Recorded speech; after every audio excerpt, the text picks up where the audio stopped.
Bienvenue dans ce premier numéro d'Envol, nous sommes à Bercy dans les coulisses de Saltimbanco, le célèbre spectacle du Cirque du Soleil à quelques heures de sa première parisienne.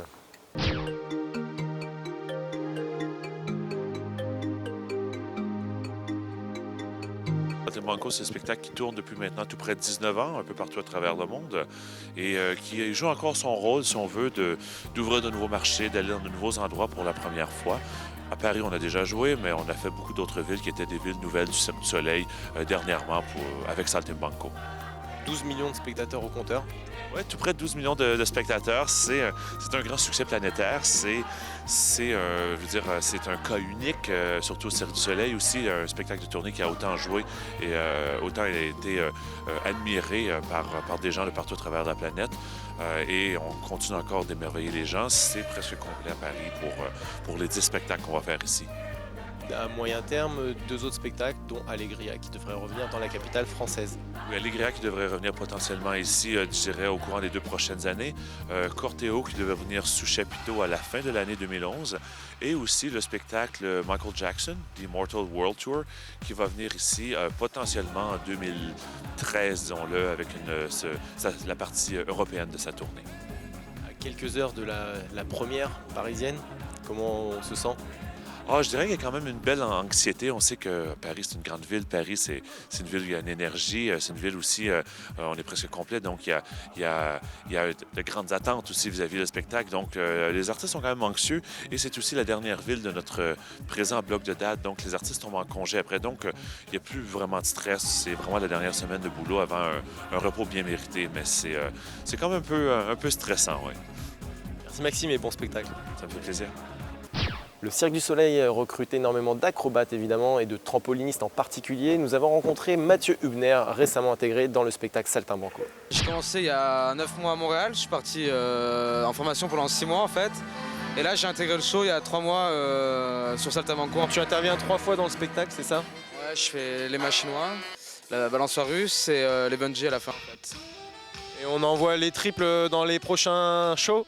Ça va arriver prochainement, là pour l'instant on est sur les doubles, là on va peut-être mettre les vrilles un peu dans les doubles aussi. Et normalement dans 1 ou 2 mois il y aura les triples sur la Russian Swing, ouais.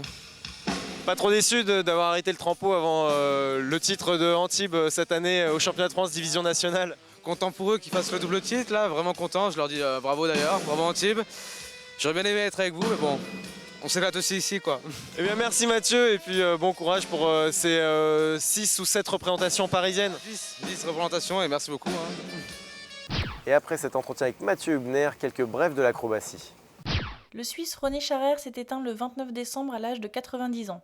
Il fut le premier président de la Fédération internationale de trampoline de 1964 à 1968, avant de devenir président de la Fédération suisse de gymnastique jusqu'en 1973. Toujours plus fort sur le chemin du retour au plus haut niveau, le tumbler Morgan Sauton a repris le triple arrière, ici lors d'un entraînement au Pôle France de Rennes.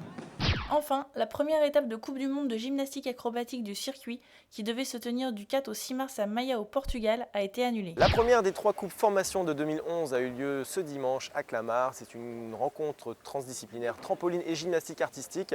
Allons voir de plus près. Le gymnase Émilie Le Pennec à Clamart accueillait dimanche 16 janvier la première coupe formation, rassemblant gymnastes et trampolinistes âgés de 6 à 10 ans.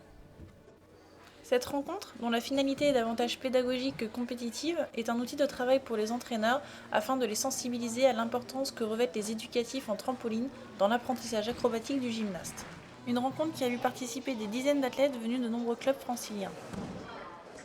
Voyons à présent les événements incontournables de cette année. Cette année, plusieurs championnats du monde sont programmés. C'est le ski acrobatique qui ouvrira la série le 4 février à Deer Valley, aux États-Unis. Ce sera ensuite le tour du plongeon en juillet à Shanghai, du 16 au 23, puis de la gymnastique rythmique du 19 au 25 septembre à Montpellier. Le mondial de gymnastique artistique aura lieu quant à lui du 7 au 16 octobre à Tokyo, alors que celui de trampoline, de tumbling et de double mini-trampoline prendra place à Birmingham au Royaume-Uni du 16 au 19 novembre. La gymnastique acrobatique, quant à elle, aura rendez-vous avec le championnat d'Europe du 25 au 30 octobre à Varna en Bulgarie. L'aérobic, pour sa part, attribuera les lauriers continentaux du 15 au 20 novembre, le lieu n'étant pas encore défini. Enfin, 5 étapes de Coupe du Monde de ski acrobatique sont programmées, ainsi que 3 en gymnastique acrobatique, 3 en aérobic, 7 en trampoline, 5 Grands Prix féminins en plongeon et 12 étapes de Coupe du Monde en gymnastique artistique. Merci de nous avoir suivis, merci également au Cirque du Soleil pour son chaleureux accueil, à très bientôt.